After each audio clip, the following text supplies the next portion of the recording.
Hey there everybody, hope your day is going well. Jackado with Old Skull Gaming here, and welcome back to another Thoughtful Thursday. Wow, number 12, I can't believe I've done a full year worth of these. Well, once a month, but still. Yeah, and as usual, my latest Wild Wednesday, which would have been yesterday by the time this comes out, is rendering in the background. So, of course, there might be some weird cuts as I eventually get files moved to where I need them and make sure everything is rendered out the way I would want it. Now, regardless, as the title of this particular Wild Wednesday would say, yeah, winter is more or less right around the corner. I do realize that officially December 21st is the first day of winter, but that's not to say that all the months are warm all the way up until then. And rather than read a bunch of different Reddit posts, I just wanted to talk for a bit. So I've made it absolutely no secret that I live in Colorado. And I've lived in a few different places all around, from, up north all the way down south, and, well, down south there's not as much snow as there is up north. There's still a little bit, but, yeah, the northern half of Colorado definitely gets quite a bit of snow, especially pretty much through all of November, December, January, February, March. Hell, I've seen snow in the middle of friggin' June before, so yeah, it can snow pretty much any time. And I essentially kind of wanted to make I guess you could say more of a public service announcement as the colder times start approaching and whatnot. Now, I don't remember exactly what year or what month it was that one of the local police departments up on the north end of things made a post on social media that said that in 1 month, in one 30-day period, 12 different stolen car reports were filed. However, only one of those cars was hotwired, which means the other 11 people would just put the keys in the engine, start the engine, let the heater run, and then walk inside. I'm sorry, what? You're just gonna leave your car there for anyone to just open the door, hop in, reverse, steal it. When I first saw that, I thought, well, people just need to, buck up and deal with the cold for a few minutes while the car warms up. But there was one particular person, I forget exactly what the comment was, but they didn't want their kids to sit in a freezing car waiting for it to warm up. Okay, fair enough.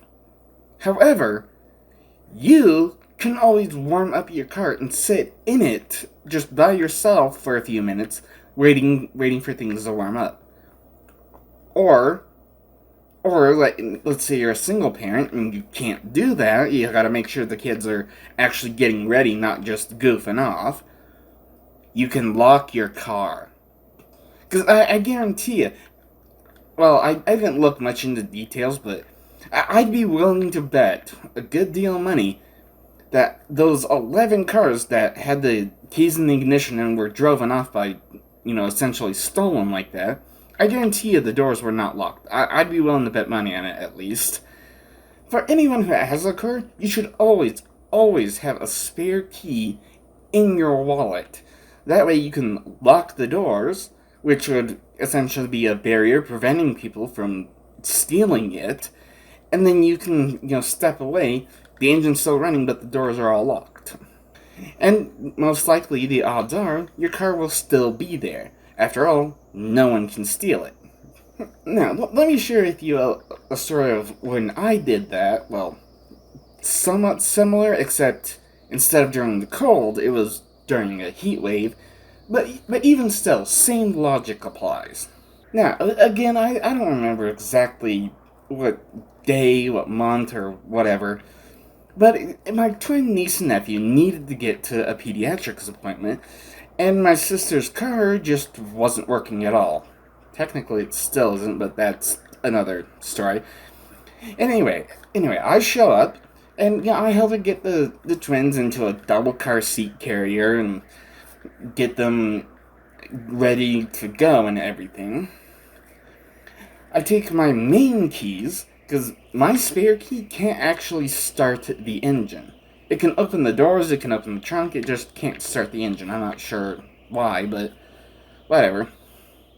So yeah, I just put the keys in the ignition, start the engine. I put the AC on full blast, I lock the doors, then I go back inside, get the twins into the double car seat carrier. I get them. Yeah, I don't put them in the car yet because I mean it is essentially an oven inside the car. I have them outside, and we're in the shade. It's the I'm not sure exactly what the term would be. Would it be like an awning, an overhang? But essentially, we're just on the porch, or yeah, I'm staying on the porch, just rocking them back and forth, so that way they stay asleep. And we're in the shade. It's not super cold, but it's at least cooler than being in direct sunlight. And I'm just standing there waiting because, well, my sister said she'd be ready in 5 minutes. Yeah. Yeah, she definitely took quite a bit longer than simply 5 minutes. And by the time she finally came out, I got my spare key out of my wallet, I handed it over to her, said, here you go, just unlock the driver's side door, and then you can hit the unlock for all the doors, we'll get the twins in, and then we can get moving on the way.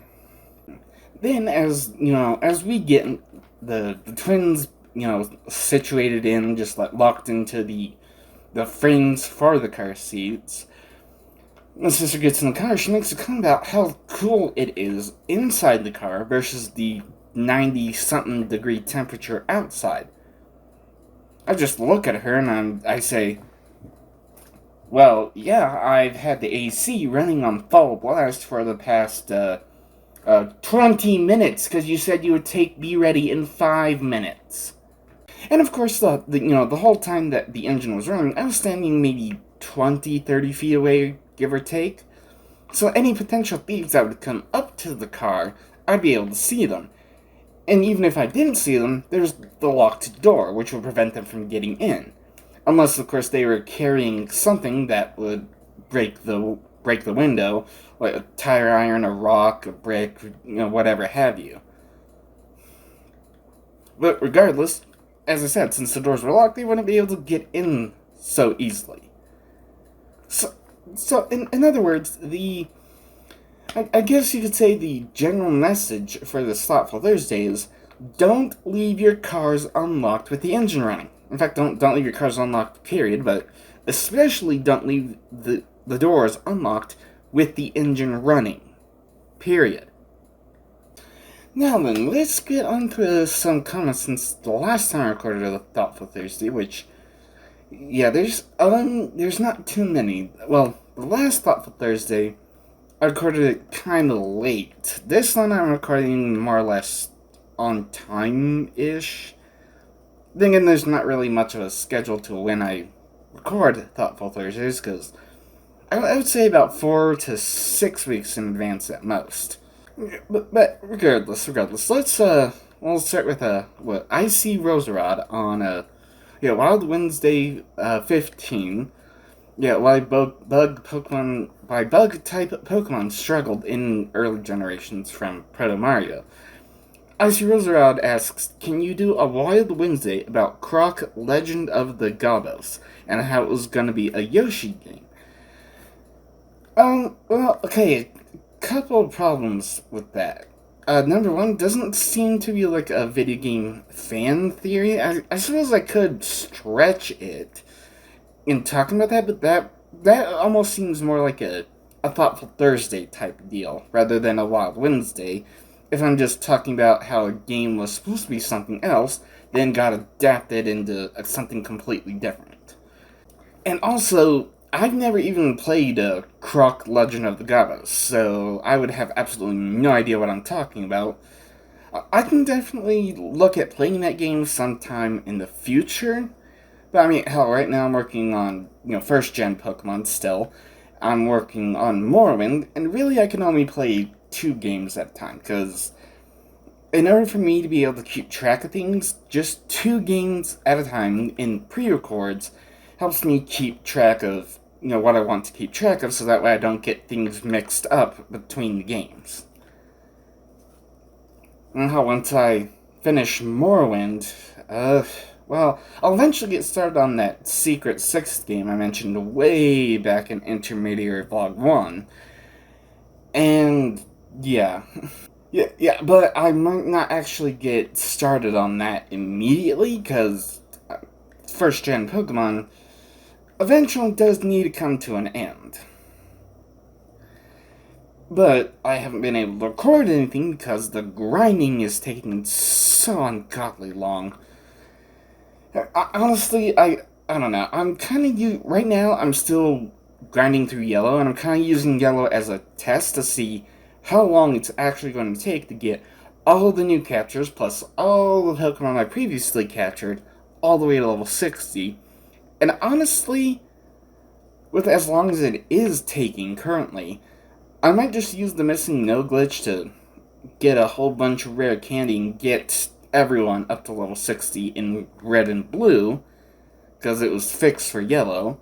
I might just do that for red and blue regardless, so that way I can actually get up to a certain point and work on the Secret 6th game and the massive project I have planned for Intermediary Vlog 5, whenever the hell that's gonna be. Yeah, but anyway, let's move on to Wei Chun on also on Wild Wednesday 15. The bug type Pokemon struggled in early generations, with Wei Chun saying, "I'm going to be sad when Gen 1 Pokemon is over."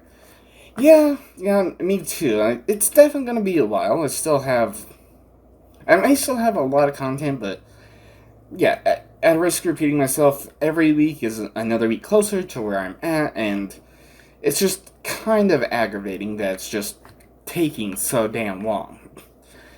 But eventually, Gen 1 Pokemon will finish, and then I can get started on pre-records for 2nd Gen. Eventually, one day.